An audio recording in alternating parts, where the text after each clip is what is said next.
and never have to face the consequences for their actions. So I wish that there was some way to figure out how to, if I came up to you in real life and said, your hair looked better longer, then hopefully there'd be some negative consequences. But if you're on Instagram, you can send that and never have to think about it again. So. Yeah, absolutely. And kind of going in a different direction, there's this very frightening, surreal, harrowing atmosphere to Faceless After Dark. Like we talked about, from online misogyny to, social media language, images, those flashes that we had actually spoken about prior to the screening, and just like the pressures of society in the bombardment of social media on our mental health. And then, Jessica playing Bowie at the end of the movie, and like just this true crime obsessiveness, we see it on Netflix and stuff like that. It just feels kind of like a very like Rod Serling-esque commentary on kind of what we're facing right now, and just the current time in human behavior in relation to social media, true crime, and tragedy. So can you speak a little bit about incorporating that to Faceless After Dark, especially, that ending scene when Jessica, despite being so close to Bowie and being her partner, is just like, oh, I'm so sad. Like, I'm going to play her. It's like, oh my God, that's so surreal. Those montages that you see where it's like the world's bombarding, that's just how I wake up every morning, and I just can't. I don't know how anybody functions in this world now. I'm just inundated with all the negative things happening in the world. Right. So the notion was, how do we, what do we take, Jenna in real life is an empath, she can understand people's feelings, so the notion was, what if we push that, what if the character is a super empath, can feel everything all the time, in a world where you're constantly exposed to all the things all the time, how do you process that mentally, how do you function? I don't know how people do it anymore. Neither. and clearly it pushes her over the edge, and that's kind of the whole idea. So that's kind of what that's all about. And I also just think the movies can be too literal now. There's this weird thing where we all kind of gravitate toward realism in cinema these days, but there's so much that I think is possible with the audiovisual storytelling that we kind of don't avail ourselves of. So I'm always trying to find ways to be more surrealistic and impressionistic. So a lot of that is, when I read this, I'm like, oh, we can go into her mind. This could be really interesting. Yeah, one of my favorite scenes is when she kind of has that first, bombardment of images. I'm like, I feel like I've felt that after being on Instagram Reels for 2 minutes. So I really, really love that implementation. And then kind of diving into the slasher thriller theme, especially these, neon-soaked, atmospheres that we have that is in Faceless After Dark. It's becoming more and more popular in modern cinema.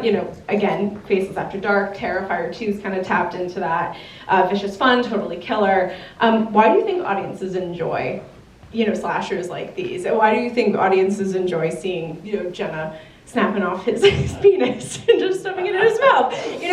What is it that is so cathartic about sitting in a cinema and watching, the slashers? I mean, it's a really interesting thing, and so many people love them, including myself.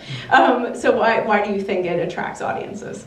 I mean, it's a really good question. It's certainly got to be something to do with a catharsis, something with Jenna would also talk a lot about how when she was a kid, she would have her periods were really bad. She would tell you this, so I'm not saying anything. Her periods were so bad that she had to stay home from school, and so she would watch horror films with her father, and this would be this sort of escape, I can deal with someone else's problems now, I don't have to worry about my own problems. So there's some sort of escapism, some sort of catharsis or something in there, but I also like the idea that, horror, similar to sci-fi and fantasy, I think in a lot of ways allows us to talk about things that in cinema particularly that you can't really necessarily do in more mainstream venues. I mean, there's something when you get into the Roger Corman, George Romero territory, there's something about being able to kind of explore different things, and as long as you chop some limbs off, then people are going to go see it because they're entertained by that, and then you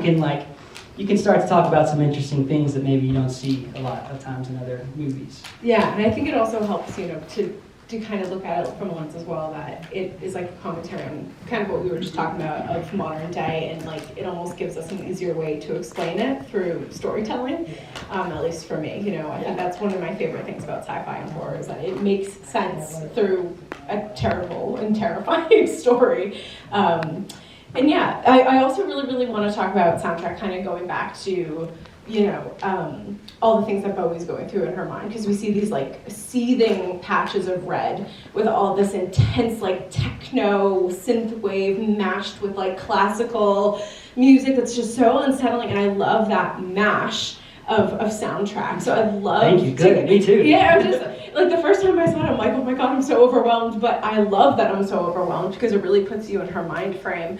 So Raymond, I'm just kind of curious, like, how did you come to that creative decision of, I'm going to mash these two things together, of having these like intense sounds, these intense colors mixed with this like operatic, like very classical sort of sound. Well, we did test screenings and people hated those red screens. People That's why I love it. I hate it. And they're all like, you got to change that. And I'm like, that's exactly what needs to stay in there because it makes you feel like, wow, no, what? And then like oddly, it's something else I learned going to festivals and stuff. Like when you're watching it in the dark on a big screen, like the image before you cut to that is like burned into your retinas, so it's kind of like projecting itself on the screen. It's something really interesting. But the music and the lighting and the visual style is actually sort of evolving throughout the course of the movie. I'd always kind of had in mind that sort of like girl punk kind of right girl queercore kind of thing. Yeah, like that's what I need it to be. It's also very cheap to license those songs because by nature. I love that term queercore. That's amazing. Yeah, you're right. Fantastic. But like by nature, punk is like underground and not like pop music. So it's like you don't know these artists. They're really cheap to license the songs. They're great songs. Yeah.